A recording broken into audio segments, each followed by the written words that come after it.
Palakkad നഗരമധ്യത്തിൽ stadium സ്റ്റാൻഡിന് സമീപത്ത് ഇപ്പോൾ മാലിന്യ കൂമ്പാരത്തിനകത്ത് നിന്നും മനുഷ്യ ശരീരത്തിന്റെ അവശിഷ്ടങ്ങൾ കിട്ടിയിരിക്കുകയാണ്. പല്ലും അസ്ഥിയുമൊക്കെയാണ് കിട്ടിയിരിക്കുന്നത്. അരുൺ ആലത്തൂർ ഈ വാർത്തയുടെ വിവരങ്ങളുമായി ചേരുകയാണ്. അരുൺ, എന്താണ് സംഭവിച്ചത്?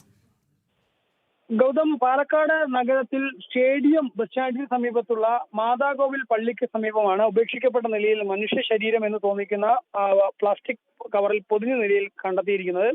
എല്ലും തലയോട്ടിയും ഉൾപ്പെടെ ഉണ്ട് ഇതിൽ എന്നുള്ളതാണ്. വേസ്റ്റിന് ഇടയിലായിട്ടാണ് ഇത് കാണപ്പെട്ടിരിക്കുന്നത്. രാവിലെ അതുവഴി പോയ നാട്ടുകാരാണ് ഇത്തരത്തിൽ കവറിൽ പൊതിഞ്ഞ നിലയിൽ ഈ അസ്ഥികൾ ആദ്യം കാണുന്നത്. തുടർന്ന് പോലീസിനെ വിവരം അറിയിക്കുകയായിരുന്നു. ഇവരും പോലീസ് എത്തി ഇപ്പോൾ പരിശോധനകൾ നടത്തി ഈ അസ്ഥിയും മറ്റുമൊക്കെ ശേഖരിച്ചിട്ടുണ്ട്. ഇതിന്റെ ശാസ്ത്രീയ പരിശോധന ഉൾപ്പെടെ നടത്തേണ്ടതുണ്ട്. എന്താണ് ഭാഗത്തെ CCTV ദൃശ്യങ്ങൾ ഉൾപ്പെടെ കേന്ദ്രീകരിച്ചത്, ആരാണ് അവിടെ കൊണ്ടിട്ടത് എന്നുൾപ്പെടെയുള്ള കാര്യങ്ങളിലൊക്കെ അന്വേഷണം നടത്തുന്നുണ്ട് എന്നുള്ളതാണ് പോലീസ് വ്യക്തമാക്കുന്നത്.